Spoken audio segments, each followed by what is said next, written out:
Is in a day and time where, you know, the black man can speak much louder to who he is and how he move. Yeah. Because to keep it real, back then, when you was listening to Yusuf Bey or if you was listening to Minister Farrakhan, it was like they was pushing a hard line. Yeah. And a lot of black people was, you know, still Christian, still wasn't open-minded to living and learning through other religions as well. Now you race up to today, you can go online, you can learn with your brother, a various amount of religions, and still say, you know what, I stand on what I stand on. Mm-hmm. So that's why I was like interesting to know that you've been traveling the world and you're not getting that backlash from, you know. I mean, I get backlash, but I think it's a lot of it is hidden. You understand me? Like when you think about social media, you know, if my platform didn't have no restrictions on it, I'd probably have 10 million followers. You know what I mean? 20 million followers. Every video will probably be hitting 100,000 views, right? And so it's subtle now, right? Like it's the restricting of, we're not gonna let you blow all the way up. When, you know, I must took over Twitter, every time I tweeted, I get thousands and thousands of retweets and followers are just driving it. I literally had an increase of like double, right? Because they took off whatever shadow ban that they had on me for that moment, and you get to see how you arise exponentially without it. Social media is not a place that's organic, it's controlled, right? And it's controlled by a lot of, you know, those who are in control, of course, in power. And if those people are in opposition of your message, what they're gonna do? They're gonna shadow ban it, right? That only makes sense because they control it. So when you see my reach and a lot of my peers' reach, that's not according to, you know, the metrics of their real stardom and real influence. That's the controlled influence, right? We're not gonna let that just go wildfire.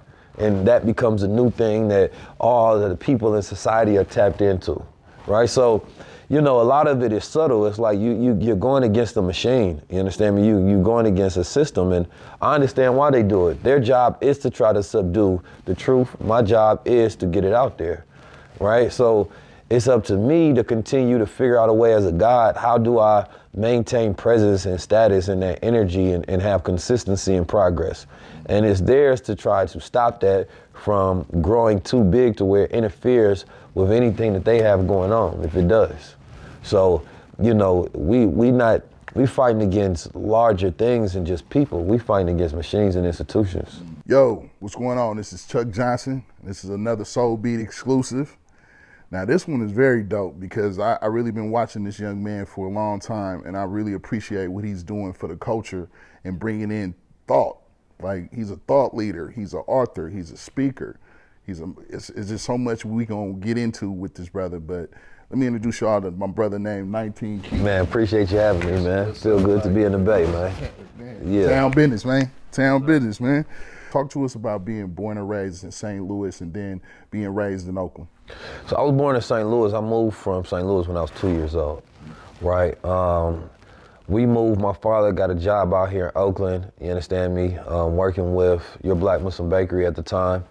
And so, you know, we set up operation out here. And, you know, growing up in Oakland, my earliest memories is more so from Elijah's Educational Center, going to the private school that was owned by Dr. Bey, right? And, you know, we used to be on SoulBeat TV, you know what I mean, as a child. Those are some of my earliest memories, was getting prepared, you know, to go speak on stage, right?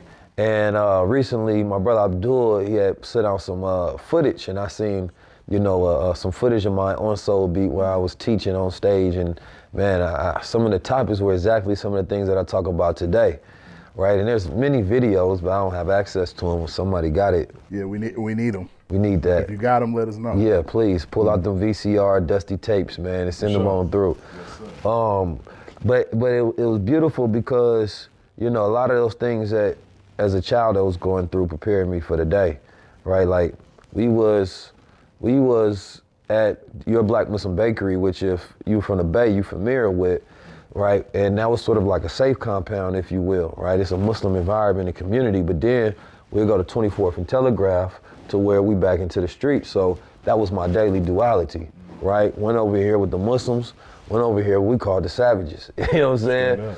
I remember as a kid, somebody tried to jump me, man. It was in the back of 24th Street, in the back of the apartment building. And I feel like they had on all red and there was some Bloods or something. But it was weird because, you know, ain't no Bloods in Oakland like that. But I just remember they had them red and I had like this bow and arrow. It had this string on it. And the leader of them, and we young, so this had to be like a little kid for real though. But I remember the leader of them, they tried to jump me and I pulled the bow and arrow and smacked him with it. And then got out of there back to sunlight. You got a vivid memory. How old was you when that happened, man? Man, that had to be like 6, 7. It got to be young. I can't even tell you, but when we were staying at 24th Street, like I was young. That was in between like, you know, 2 to like 12 or 13 or something like that. You know what I mean? So that's when I first learned how to fight. We used to have hella fights over there at 24th Street. You know, I used to fight this brother named Brandon consistently. We had neighbors. I remember they was ghetto as hell. They was on the Jerry Springer show. You know what I mean? Always yelling and tripping. We used to sell ices outside the house, right? That was my first introduction to entrepreneurship, selling toys outside on the stairs, then going to the Savior's Days, hustling them there, right? And Oakland, man, it's such a diverse city. You know, you run into a lot of different things. I remember getting shot at on 24th Street, and this brother who knew my father, he saved me and my brother at the time, bullets flying right past us. Right, and we walk outside, we see prostitution everywhere, right? Then we'd go down and we'd go to the arcade, you know, I think it was Oak Tree Arcade at the time in Oakland. And, you know, it was just one of those environments where, you know, you see a lot, but you don't even realize you're seeing a lot. You know, it's normal to you, right? So from an early age, I was exposed to reality, you feel me? And then I was taught that, you know, a black man God. I was taught about the nature of the devil of this world. And so you kind of add all of that into, but as a child, you don't really understand it. It's just information. It's not until you get older where you get to cipher back on everything that you looked at. You know, growing up, we used to do security. It was security at this school, I think it was in North Oakland. And my job literally was to stop the pimps from trying to recruit the girls. And I was only 15 years old, 15, 16. But this was a middle school. But they didn't know. I had on my brother big ass suit, right? And, you know, they was running a security account at the time. My pops went and got it.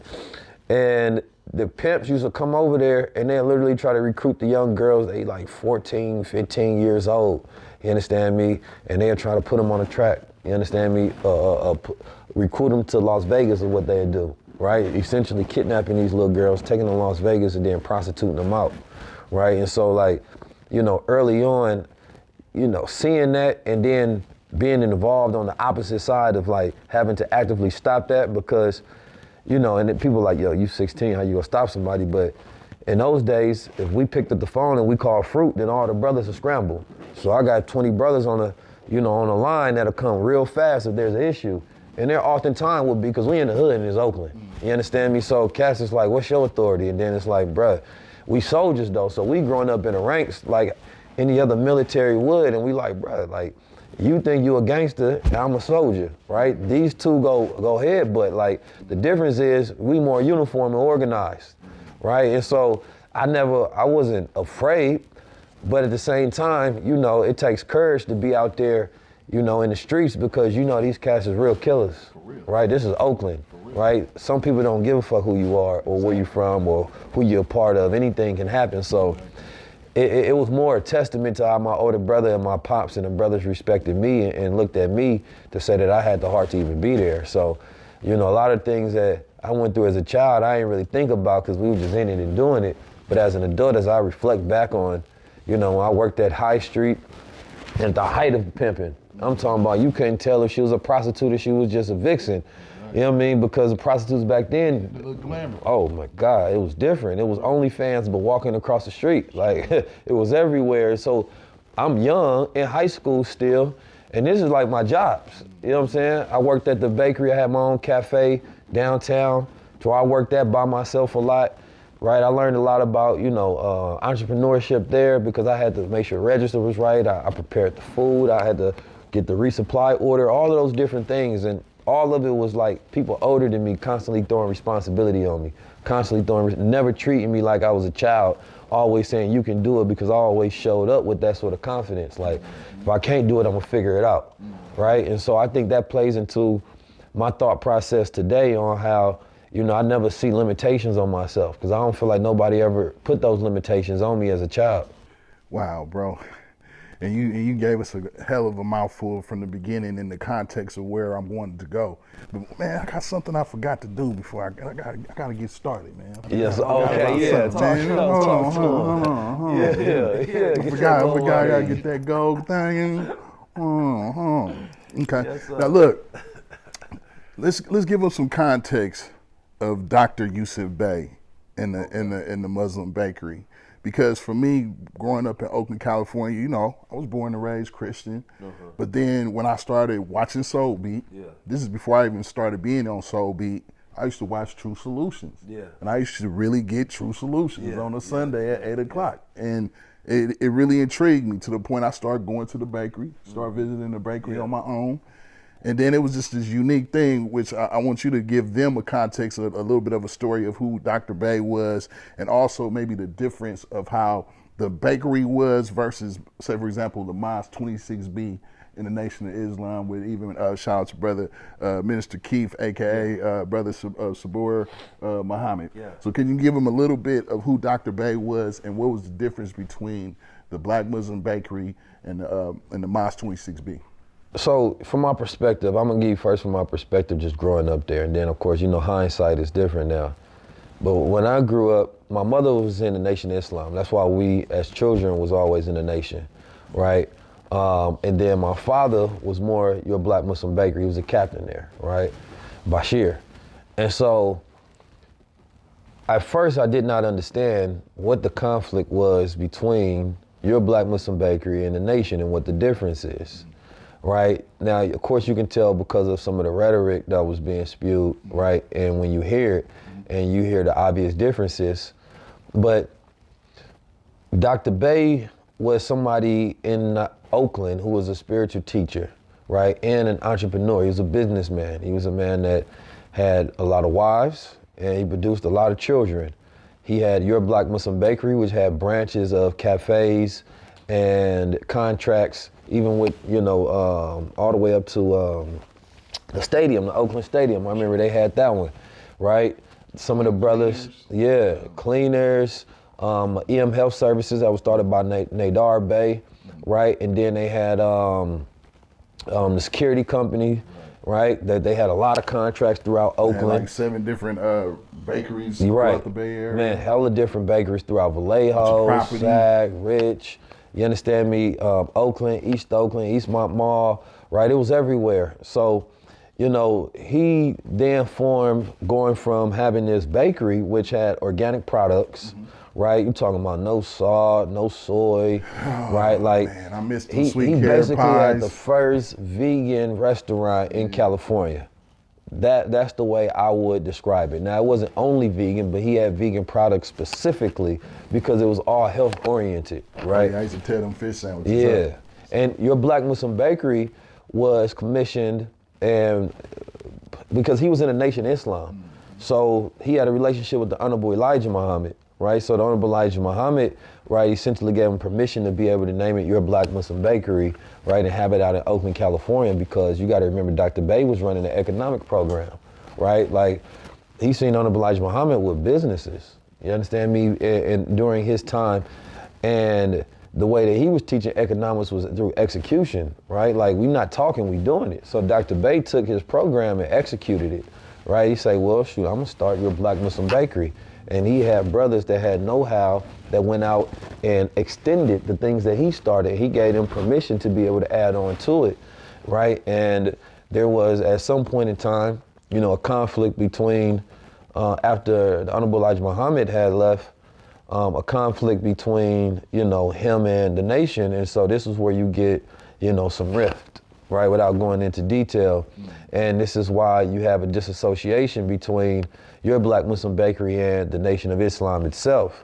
And so you can consider it to be it was his own, you know, entity at that point in time. But he had his own security force. He had brothers. You know, his goal was a 500-man army. He ran for mayor of Oakland, and he actually ended up getting a lot of votes. He didn't win, of course, but he had relationships with all the mayors that did. He had relationships with all the police chiefs, right, and all the mobs and mafias and the brothers on the street corners and all of the generals in Oakland all around. right? And I would say one of the main differences, if you're in Oakland, you know that the brothers in the bakery, they carry weapons, right? They was about their business and essentially moved like a military organization / mafia, right? So it was a lot of taking care of the people, but then it was a lot of fear that if you go against these brothers, it ain't gonna end peacefully for you, right? Brothers will come stump you out or worse.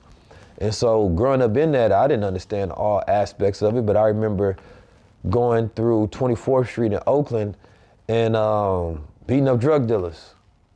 You know what I'm saying? Brothers would be back there. He told a brother, hey, brother, we told you can't sell drugs here no more. Brother be like, all right, whatever. Come back, he's still there. All right. Catch him later on, 12 in the morning, after a good FY class. We pull up to the brother. He getting stumped out and lumped out. Next thing you know, you don't see him there no more. You understand me? But that was the type of force and enforcement that they had. Like, and it was no fear of retaliation because brothers got their own army. So it was like, bro, you can try and do whatever you want to do, but this ain't gonna go so sweet for you because we ain't just gonna stump you out. And it's like, when you think about enforcement in the black community, we ain't got nothing like that, right? It don't exist like that. So a lot of people know about the Panthers, and the Panthers was a force that went against the police, right? And the Black Muslim Bakery, you know, YBMB, you know, was a force that protected the community and enforced in the community, right? And so if you grew up and you've been to the bakery, you know that on that radius of that block, you don't come playing. You know what I'm saying? Like, you turn down your music, you pull up your pants, you don't come in there yelling, wild, tripping. I don't care who you think you are, how gangster you are. When you come there, it's all respect when you walk through them doors, right? You order your food, you get in, you get out, you see the beautiful sisters, put your head down, keep moving. That was the operation. And it was love though, because we used to go around Oakland and as a child, we used to hop out and we'd drill. And it was a military drill that we learned, right? As Fruit of Islam, which is the military branch name given to the Nation of Islam military. And, you know, it was a showcase of discipline and order, right? And so for guys in the hood that see it, man, it was majestic. Is that the right face left? Yeah, face right? Yes, sir. Yeah. That's the military order. So, you know, when you see 50 brothers in black suits, right, look like you, clean cut, fresh fly, right, motorcade, 10 cars, they hop out and they just start drilling. You're like, whoa, what the hell's going on? So like, if you grew up in Oakland in that era, you experience a different reality than the rest of the world. So Oakland has a unique history because when you take into the history of Oakland, you got to really think about those different aspects of culture that was embedded into Oakland. Like, I don't know any other place that can say they had that same experience. Wow, man, you taking me all the way back to that time period because, you know, shout out to Dr. Yusuf Bey because of my, whatever the person I was or even my position with SoulBeat, you know, he just took a certain type of interest in interaction with me, and I always will appreciate that. Man, so I mean, just to kind of bring it up to today, man, you're a very serious young man. You were what they're calling a thought leader. So what is your definition of a thought leader? The simple definition to me is somebody who guides you to the right thinking, right? My goal is to become a master thought leader, right? And that's being a master teacher, right? Really teaching people how to enhance their critical and natural intelligence skills, right? But as a thought leader, you know, I'm always trying to, not always trying, but staying ahead of the curve and teaching people what is and what's to come, right? When it comes to technology, when it comes to society, when it comes to revolution in this world and the progress we need to make. We, new soldiers, same war, right? That's what we deal with today. We've been dealing with the same war our ancestors have, but we have to be new soldiers, which means it requires new tactics and new strategies. So when I talk about technology, financial literacy, right, I'm attacking it from different ways that perhaps my ancestors didn't attack it from because we have to try a new way now. We can't try the same way they did. And most people are lazy, so when they think about doing something, they look at what was done and they emulate that and be like, well, you're not doing this, you're not real. Nah, you being lazy. So you doing what was done and now you saying that you're revolutionary, but there's nothing revolutionary about your revolution, right? And so we have to take things to another step. So you know, we're gonna teach artificial intelligence because we want to learn how to utilize it for ourselves to be able to enhance our movement, right? The goal is to go to the highest level, right? That's the moniker, to the highest level. And it's forcing the imagination of our people to conjure a vision of what does the highest level look like? What does that look like? What is the highest level for us to obtain really if we was to get into having political power and control? Doesn't look like a black president, it looks like black super PACs. That's the highest level, right? It looks like us controlling all our local municipalities, right? That's the highest level, right? What is the highest level of, you know, black enforcement? Not just black people getting onto, right, the police department, but us having units of security and community mobilization and where we can take care of ourselves, right? And that being funded by the people. That's the highest level, right? We are taken advantage of because we are trying to maintain ourselves at a standard level, right? That is nowhere near of our potential, right? And so we're not given enough vision to be able to maximize our potential. And so when we look in the neighborhoods and we look at your own apartment, look at your own clothes, look at what you own and say, damn, is this my highest level? At one point in time, did you stop and you become comfortable with reality and say, this is who I am. This is all I will have. No, our people have to be able to see something and bring it into it. And I can speak on the aspirational and the inspirational aspect because we know the tools out there. The blockchain, the NFTs, the cryptocurrency, decentralized finance, decentralized autonomous organizations, you know, all of the artificial intelligence tools that are out there today, right? That social media, right, the internet, there's no excuses because the revolutionaries of the past, all that stuff I just mentioned, they didn't have none of that, right? So imagine if they had that, how would Huey P. Newton have used it? How would Malcolm X have used it, right? So how would Marcus Garvey have used it? How would the Honorable Elijah Muhammad have implemented these tools into his program? Because we seen when he implemented based on the technology of his day, right? So now we have to say, okay, he did it at the highest level for his day. So what does it look like to do it at the highest level of our day? Wow, man. You're giving up bars. It's like I got my questions, but then it's like I just learned something. I want to ask you a different question, but let me stay on my pace.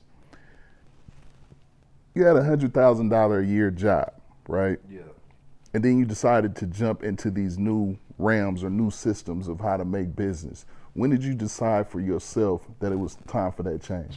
Man, that's a great question. You know, funny, I was driving on my way to do the Lil Blood interview for Lil Blood TV. And I actually stopped by my old job just to take a look at it. I always find it very interesting when you go to an old place, but you're a new person, right? And I was just on my route as I'm looking at the signs I used to have to drive by every single day.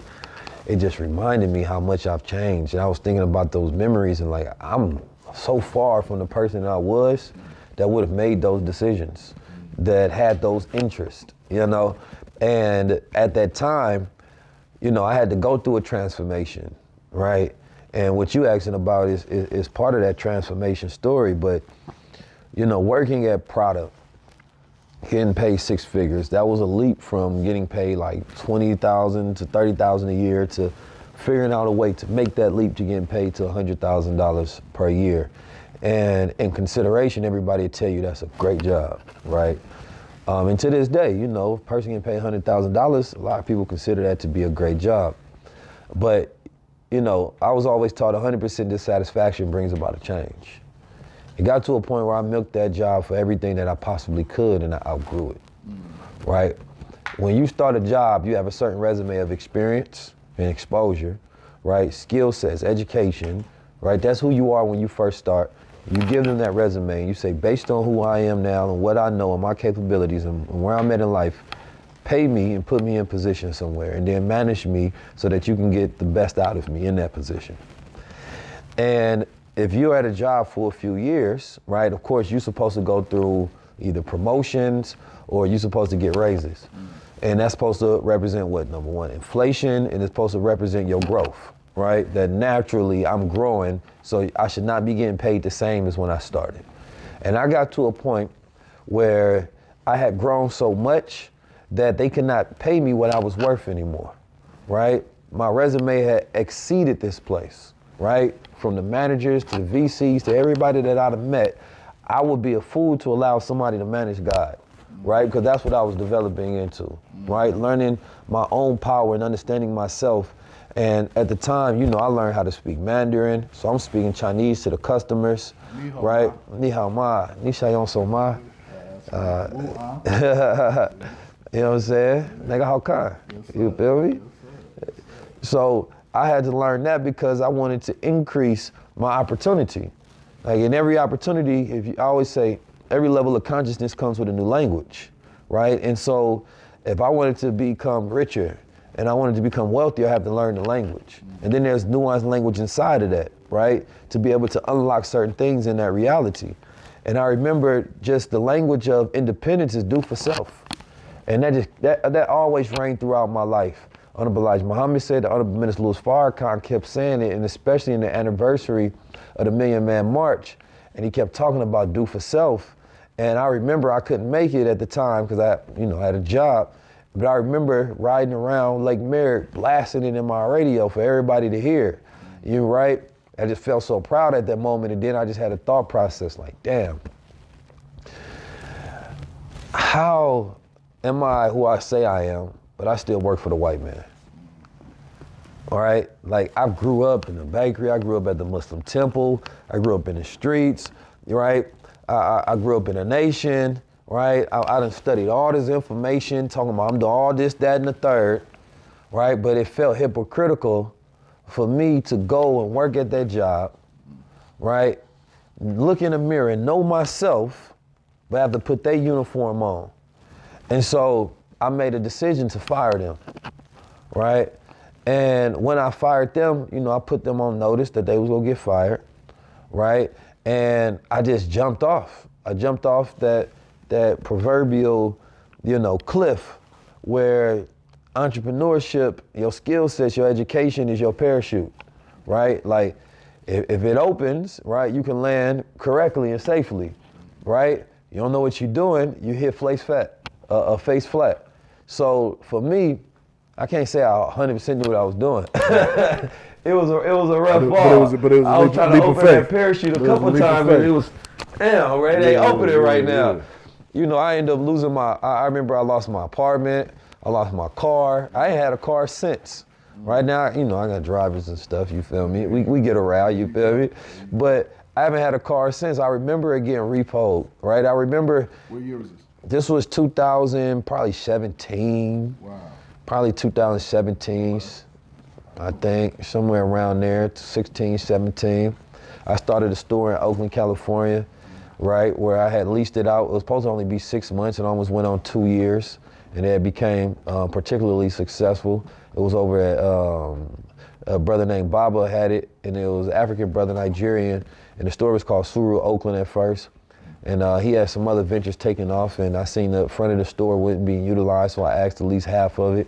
So I took what money I did have saved up at the time, and I rented out that store. I had all my designs. Musa Hill was the collection at the time. I had the crowns in there they was selling, right? And so they gave me the opportunity to utilize the skill sets that I just learned from the job and applied them into my own business directly, which was always the plan, right? And so, you know, jumping and taking that leap, it was the greatest thing that I ever did in my life, but it was the hardest thing as well because I was doing something that I wasn't exactly experienced for, but I had the heart to do. There you go. And man, that's very ironic you saying 2017 because I had my similar decision-making period. I was working with a union where I was working with CBS and Fox Sports and working at all these, you know, the Super Bowl games to the, you know, just the World Series and all of this stuff, but something in me in 2017 said, you know what, I got to get back to my entrepreneurial hustle. Mm-hmm. And so that's why I started kind of morphing back into this platform, SoulBeat. But let me just ask you this. I'm going to hit you with one of your own pieces. Millionaire, I guess you could say vision, but bum mindset. Can you talk to me about that? Yeah, man, that speaks directly to what I call developing that super mind, right? Like you have your mind where it is, and then you need a super mind to get to where you want to be. You can't want something without the habits of that. Well, you can want it, but without the habits, you won't get it. So if you say, right, you want to have the biggest production company in the world, do you have the habits of the man who will build the biggest production company in the world? And that goes into his learning habits, his discipline, his ability to socialize and network, right? His ability to execute those ideas firmly into existence. If you don't have the habits that build the man that reaches the goal, then you have just a dream, right? You have an illusion, right? But a man that creates a goal and he has the habits to reach those goals, there's an inevitable point where he's living that. He's predicting his future. Those are completely different things. So within that, a man that has the habits just has to be patient enough to work the process until the outcome happens. And so when you focus on process versus outcome, you achieve that outcome. When you focus on outcome and you neglect the process, you never achieve the outcome, right? And so if you are a poor man, you have to focus on building up the habits, right, of the wealthier man, right? Building up the habits of a person who's more focused, diligent, keeps their word, knows how to socialize, networks, build, execute, doesn't procrastinate. Like, you know, what are your habits? So you add the habits of a man in totality and it can tell you where he's going to in life. And if he changes those habits, he switches his paradigm. He changes what his reality is going to be. He's no longer a $30,000 a year habit man. He's now a $40,000 a year habit man. He's now the $50,000 a year habit man, right? He's no longer a 1% growth per year man or a negative 10% growth. He's now 100% growth per year, right? He no longer just knows people that's in his tax bracket. Now he knows powerful people, right? Now he is in completely different environments to where he can bring things out. So you have to focus on the habits and the process, not the outcome and the goals. Y'all hear this, man? Talk to me about your formula, AI plus NI equals EL. Yeah, man, you did your research. So it's EI. Yeah, okay. So AI plus NI equals EI is artificial intelligence plus natural intelligence equals enhanced intelligence. And that formula derives from the thought process that, you know, we as a people, when you look at even our ancestral tenets, right, we utilize everything for our good, right? We live in a world where they use everything for power, which can equal bad a lot of times. So when we think about artificial intelligence, it's going to go a lot of different ways. It's going to replace a lot of different people. Your job won't be replaced by AI, it's going to be replaced by the person who uses AI, right? Because a lot of people, they went through the great resignation and became the great regret. They were tricked into a bag, right? Because some people quit before they had a plan, right? You should never quit a job. You should always fire a job, right? Or you are basically leaving on equal terms. Quitting creates the habit of quitting. Just that idea, I quit. You should never say I quit anything, ever, right? It's not even resigning, right? If I let you go, I let the job go, we got to change our language towards these things, right? Because it sets up a dangerous precedence that we don't have the value. All the language is negative towards when you leave a job or you get hired, you get promoted, you get raises, right? But then when you leave, it's all you resigned or you quit or you got let go or you were terminated. Why are all the terminology towards leaving negative, right? Because they want you to feel bad about yourself once you leave this place. You're not supposed to feel good once you leave. No, the promotion was leaving, right? But anyway, that's a sidebar. But when it comes to artificial intelligence, I've been teaching about this for the last 5 years. It's going to replace jobs. Now we live in a time of uncertainty where people don't know what the future of jobs will be, right? AI has the ability to replace editors, to replace speakers, to replace, you know, just about every job you can think of. They are creating software to automate it, right? And I did a workshop speaking on the future of America and exactly where everything will be. And to precise precision, everything that I taught came into fruition. We're now living in the time of automation, right? And that was a huge key, automating with AI software, automating with robots, that whole nine. And so we're at this place where most people don't realize the future that you was warned about is today. It's not coming, it's here. It's here, right? And so if you don't increase your skill sets now, right, it's going to be too late. What job would your child have in the future, right? A lot of these things that you've seen come over the past decade, from blockchain, right? First we had blockchain, then we had cryptocurrency, right? Then you had NFTs, then you have DAOs, then you had decentralized finance, then you got Web3, and what ties all this into a ribbon to actually be used is artificial intelligence, right? So now these systems are going to be implemented to create a completely new world order, right? So how do you block world order? You have to learn these systems so that you can build your own world and you can create your own value. Now, for people that have had complaints about existing systems, when new technology comes, you're supposed to use those technologies, so therefore you can create your own institutions so that you can solve your problems. These are the dangerous solutions. So for me, it's all about looking at, well, what do they prime AI off of? Natural intelligence systems. Natural intelligence is the way we process information. Us as logical, rational thinkers, the way we calculate, the way we think. School systems destroy natural intelligence because it forces you to become a low-level thinker. Memorization, observation techniques, right? We live in a time of high plagiarism instead of originality. Originality is uncommon response, right? Doing things different in a completely different way, increasing creative intelligence. These are the most important things right now. Storytelling. I gave out my list of the most important skill sets to learn. People did not understand it because it wasn't there. And when you got a people that only live in the past and barely catch up to the present, they can't understand the future, right? And so my job as a thought leader is trying to lead us into the right thinking. But to answer your question directly, as artificial intelligence comes, it's not something to fear if you have natural intelligence. If you have natural intelligence, you learn how to manage and use these systems. It's like having a smart employee come to your job. Do you fear that it's going to take your position, or you learn how to manage the intelligence of that smart employee to get a greater efficiency output on it, right? And so now it's about, if you know how to think, right, for yourself, and you can utilize these machines, right, to increase and enhance your intelligence, you become smarter at what you're doing, right? It's only fearful when you don't know how to think. Oh, what do I do? Right? A lot of people are feeling uncertain about everything because they feel like the skill sets that they have learned are useless. When you learn how to think in any era on the planet Earth, when you become intelligent, you can drop a man in any time period ever and they have value. I don't care what's created or what's not created. You drop them in the future, they know how to think, then they can do it. A thinking man is the most dangerous man. So today it's about developing your supermind, your natural intelligence, right? Your ability to think, customize yourself, and then utilize AI to enhance, right, what you already got going on interior. Because now you use that system to manage, right, your ideas, to manage your flow of business output and efficiency.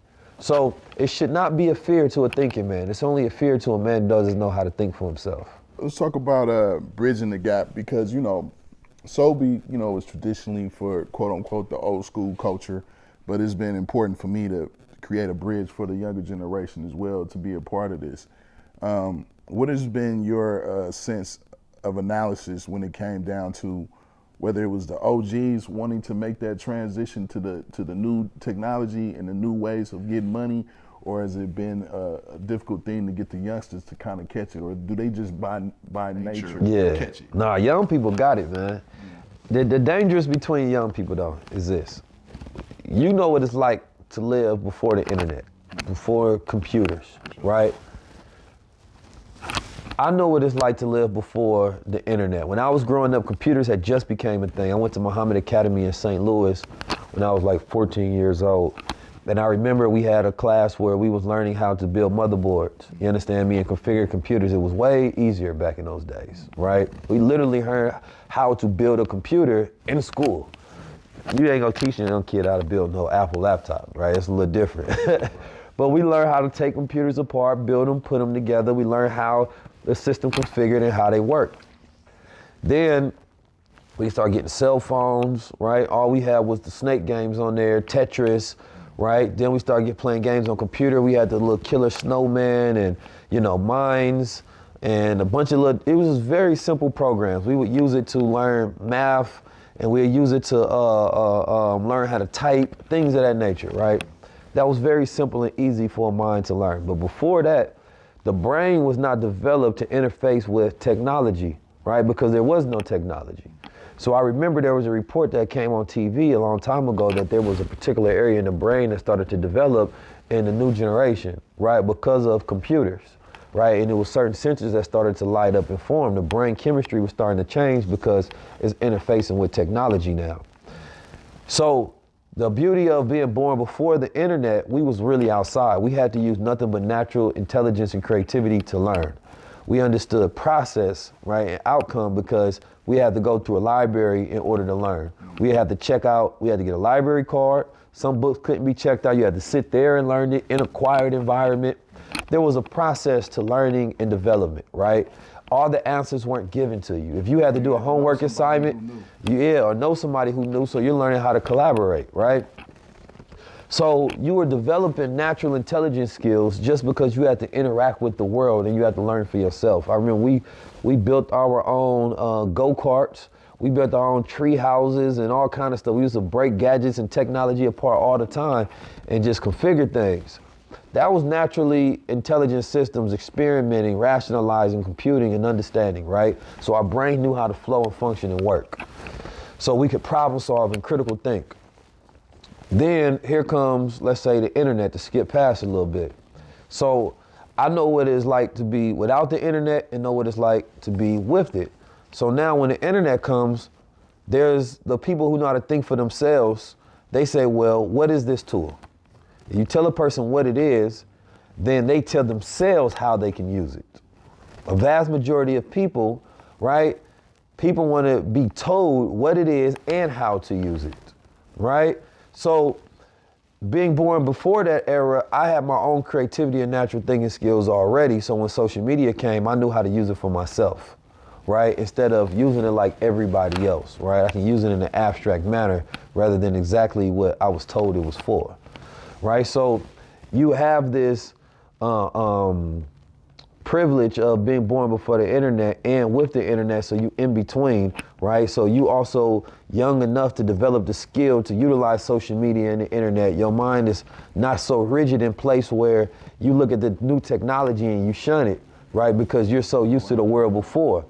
Most people fear technology because of the learning disabilities. The learning curve it takes to learn something new makes you feel like you're not that smart. So therefore, you start to take that emotion and you blame it on the technology. No, you just don't know how to learn anymore, right? And so having that ability to socialize, to talk, right, to speak to women before social media, to know yourself, that's different than a generation who grows up just with it. Now they have instant microwavable society. Information is instant, women are instant, socialization is instant, everything is instant. So the way their brain forms towards the world, information, the way they judge things is different than the way you go judge things, right? But there's still some learning curve of YouTube University, right? Google University, of having to learn things. You can learn courses from teachers and stuff. But now we're in the era of automation.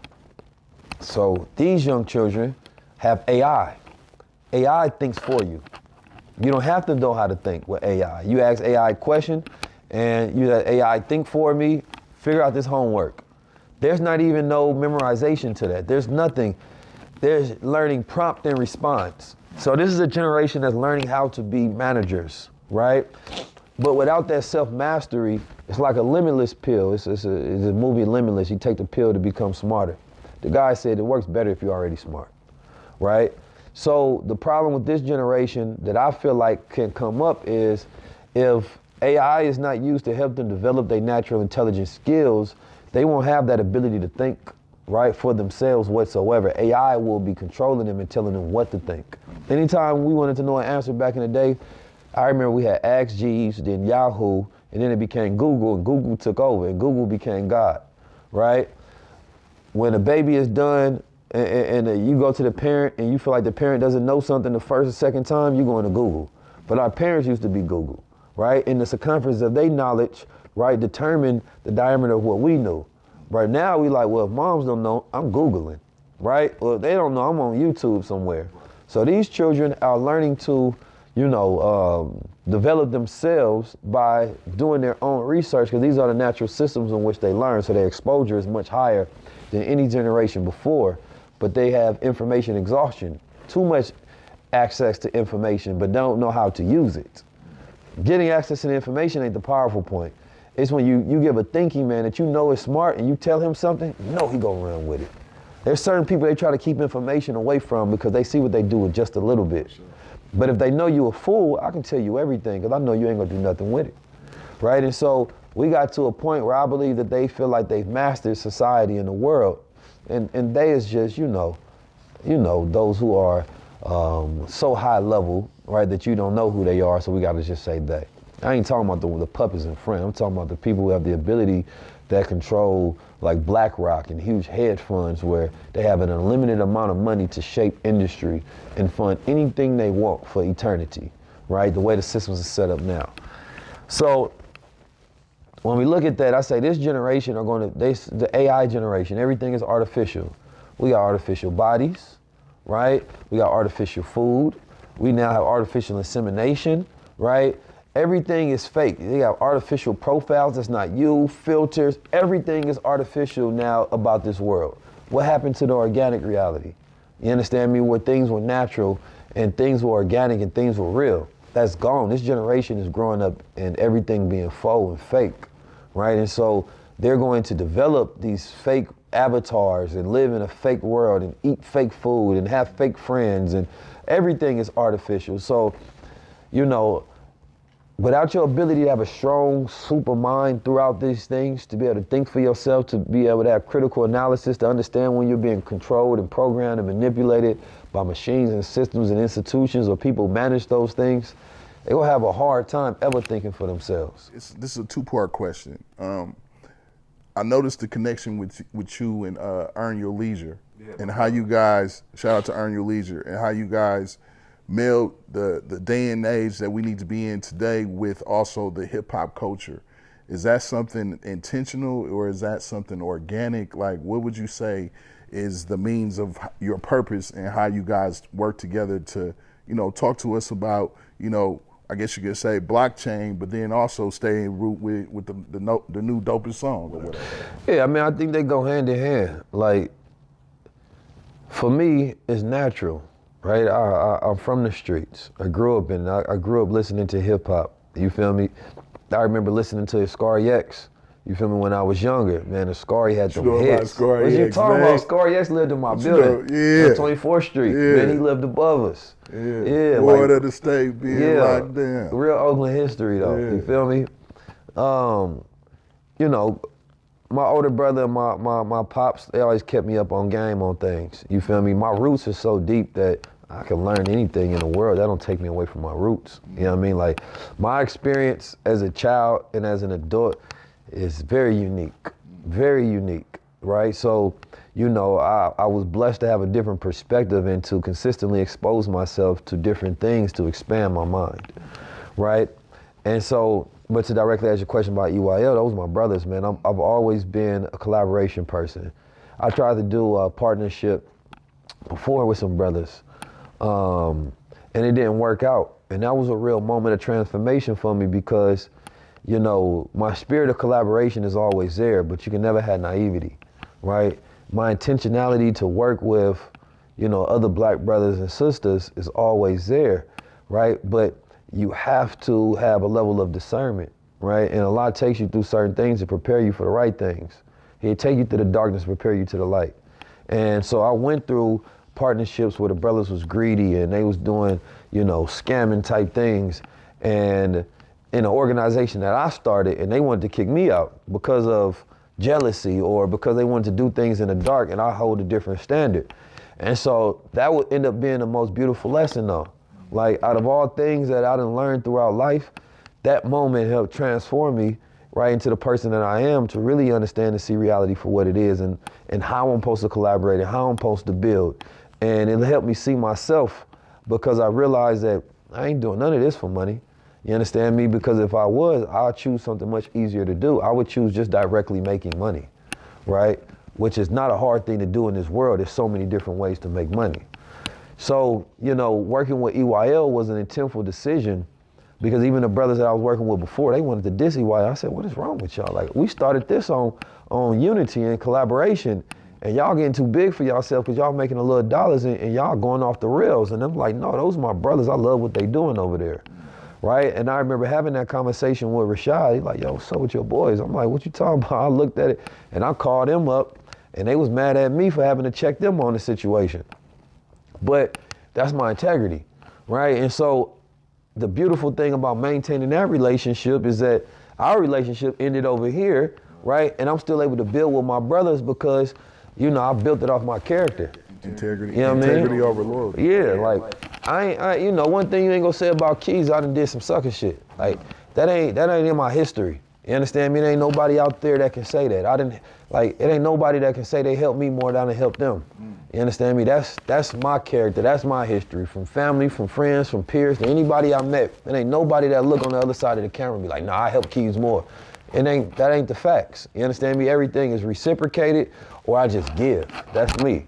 You understand me? I'm not the person that, I dump on my problems on somebody else. Everybody else dump theirs on me because they know I'm strong enough to handle mine and theirs. But working with my brothers at Earn Your Leisure, man, has been one of the greatest collaborations thus far in my life because we both held up our end of the bargain and we both kept our word. You understand me? And these are some solid, integral brothers, and I love the way they moving. And they're getting into doors and we have conversations about shifting the culture. We have conversations about, rappers have all of the so-called clout and influence, but now it's coming on to the side of the thought leaders and teaching them, the rappers, how to be more intentional with their influence to open the door. As we teach and we educate, that's our way of opening the doors freely, giving away the game. But y'all have a responsibility as well. You bringing me to that next question. How do we, for the youngsters who haven't exactly took the leap that you took, how do we get the youngsters to focus more on culture and technology versus sports and entertainment? We just have to show it, right? Like, they already love it. They playing games, they into technology, they making money. Like, when I talk to my little nephews and stuff, it's always something around technology now, right? Their lives are around technology. We just have to update. We think it's hard because we're thinking about what we was when we were younger and what we was into. The young children don't have a problem with integrating culture and technology because that's their reality. That's what they grew up with, right? And so we have to stop trying to limit our children based on our background, right? The youth already embrace TikTok and social media. They just need to be educated on it. And they need some of us to consistently kick down the doors and show us how. Exposure changes everything. My E's are education, exposure, environment, execution, right? And expansion. Because when you educate somebody, you give them the knowledge. When you expose them, you show them, right? And when you show them, you expand them to a point where they're not going back to where they was before. Then you're giving them that energy to be able to execute, to do something with the information that they have, right? And so if you follow that, and of course environment, taking them and putting them in different environments, so it changes and it creates this chain reaction. And so what we have to do is just inspire, educate, and lead by example. That's it. Inspire, educate, and lead by example. There you go. Now, what would you say is the means or the solution to kind of creating that bridge between the OGs and the youngsters? Because I keep it real, I always stay in tune with the youngsters. They teach me a lot. They even want to learn from me. What would you say is that solution, if you will, to get some of the more older OGs to be interested in what the youngsters are doing and what some of the youngsters are doing, and they give appreciation to maybe what the OGs did before? So let's go back to the natural relationship and where it used to be. Why would you be interested in what the OGs had going on? Right? Because they was doing something worth being interested in, right? Like when you see them successful at something, or a lot of it is just, we have a very fatherless world as well. Like the fatherless epidemic in the world is at an all-time high, right? When we seen our fathers, if you walk outside, you see your father fixing a car, you automatically become interested. Your father is your first hero, right? He's your first savior, your first protector. And so therefore, you want to know mechanics as well. You start asking questions, you have a natural curiosity. So you're like, yo, what you doing, Pops? You see your older brother, he out talking to women, or he get in a fight. He gonna teach you how to fight. He gonna teach you how to talk to women. You get exposed to it, or you see him, you understand me, utilizing the technology They say he trading cryptocurrency. Bro, you just made some money off that? I want to make some money too. It's a natural level of curiosity. You see the OGs in the street or the drug dealers selling drugs and they got money. Guess what? Environment dictates nature, right? And so it was always natural for the OGs to lead because they was doing something, right? Following, or they was showing some showcase to where the young cats had a natural curiosity. A lot of the OGs ain't doing nothing worth following, right? So the children is like, you want me to follow you because you old, or you want to follow me because you're doing something and you leading, right? And so they got to ask themselves that, do I feel like, because when I grew up in my era, it was the OGs taught the YGs, right? And now you feel like you have that same, or you should have that same respect, right? And things should be that same way. But they're not that same way no more, because at some point in time, the OGs stopped teaching. The OGs stopped leading. They wasn't giving us financial education game. So we said, well, we can't get it from y'all. We'll get it to where we can get it. And then when we grew up, we said, we don't want to be like y'all, because we realized that perpetuated that feeling that I had, right? It caused, you know, that ignorance, and I wasn't able to be successful because y'all ain't give us the game. I knew OG, they had houses, they ran businesses, they had financial education. They ain't teach us none of that. So you grow a resentment. Then you realize they was leading us down the rabbit hole, and it was leading us down a bad path. Y'all niggas had us in the streets and had us doing wicked and dumb shit because y'all was doing wicked and dumb shit. So guess what? I stopped following y'all, and then you learn to follow yourself.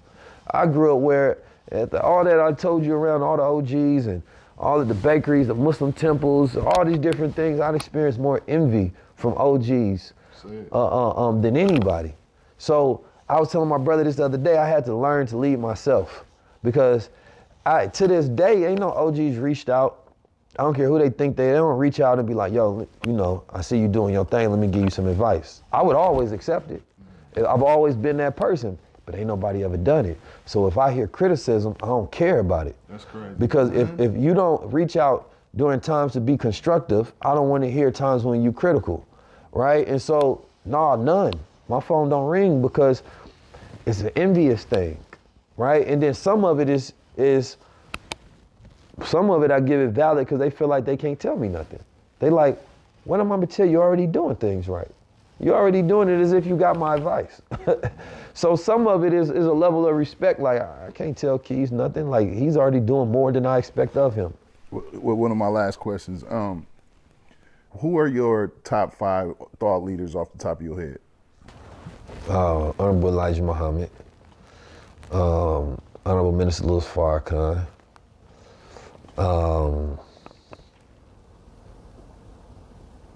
top thought leaders, Dr. Wesley.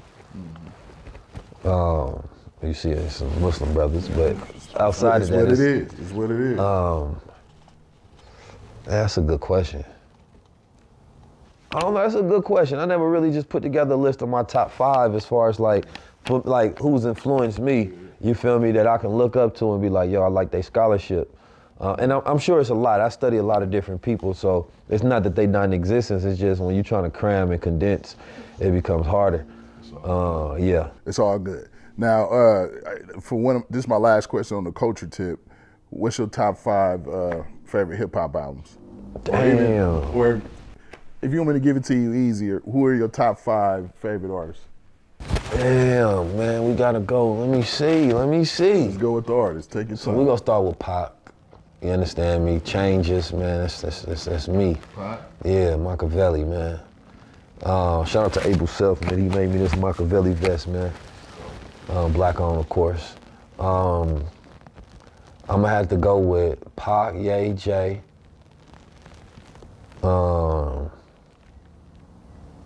Pac, Ye, Jay. Pac, Ye, Jay.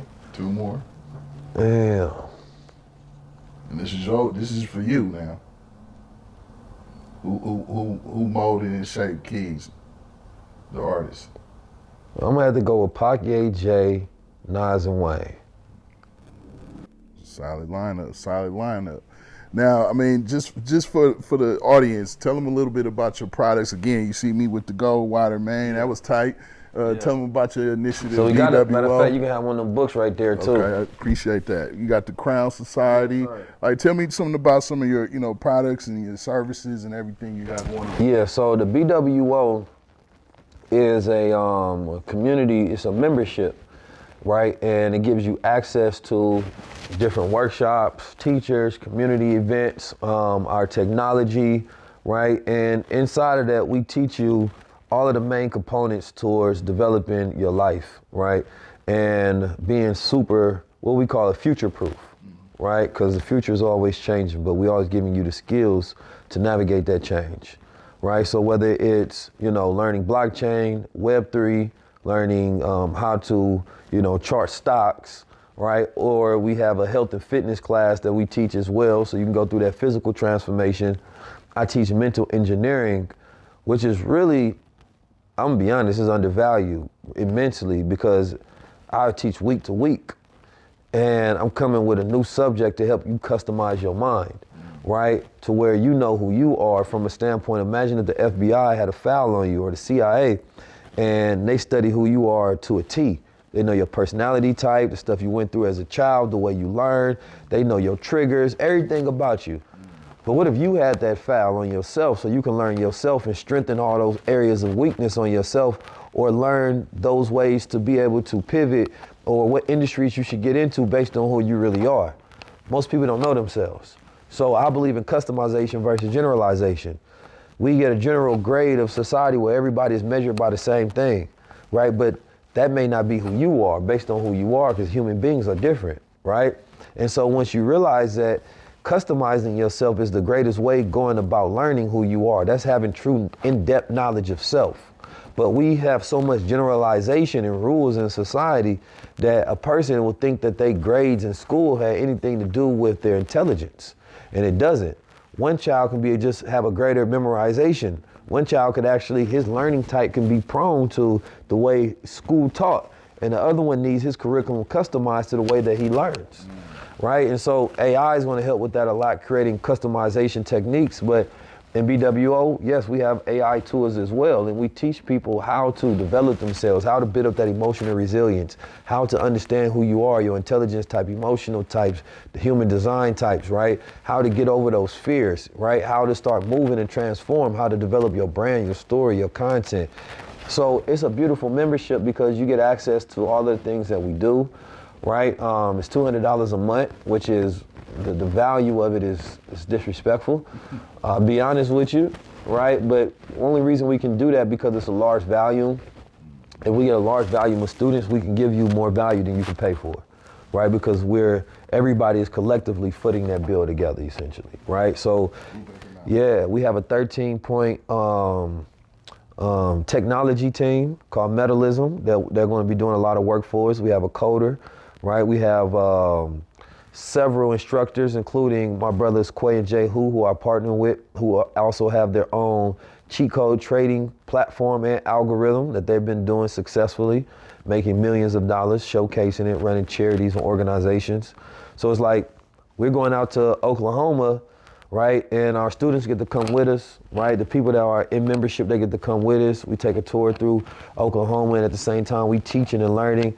Because the goal, like I said, it's based on the E's: exposure, education, expansion, execution, environment, right? So we're educating you, giving you exposure, taking you to different environments.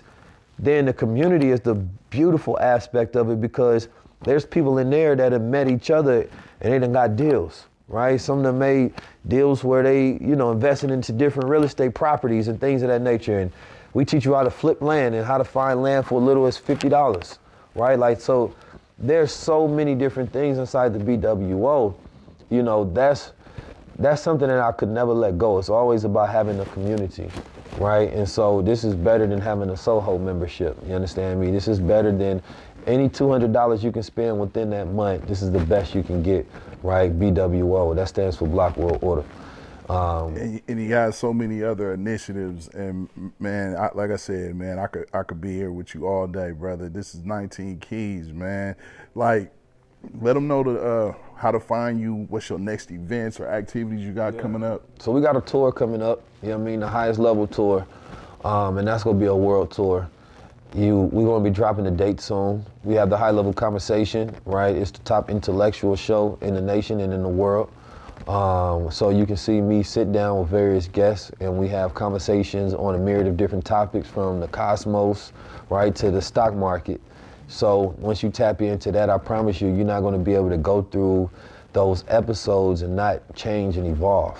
That's the challenge. Like, you can't stay the same once you get that exposure and you get that sort of enlightenment, right? And that's what we promise you, because we're taking you to the highest level. And so, of course, you can find me on YouTube at Earn Your Leisure channel. I have a collaboration and partnership I did with them, and you can find high-level conversations there. Then I have my own channel where we have a show called Man to Man Podcast. It's about to come back for its second season.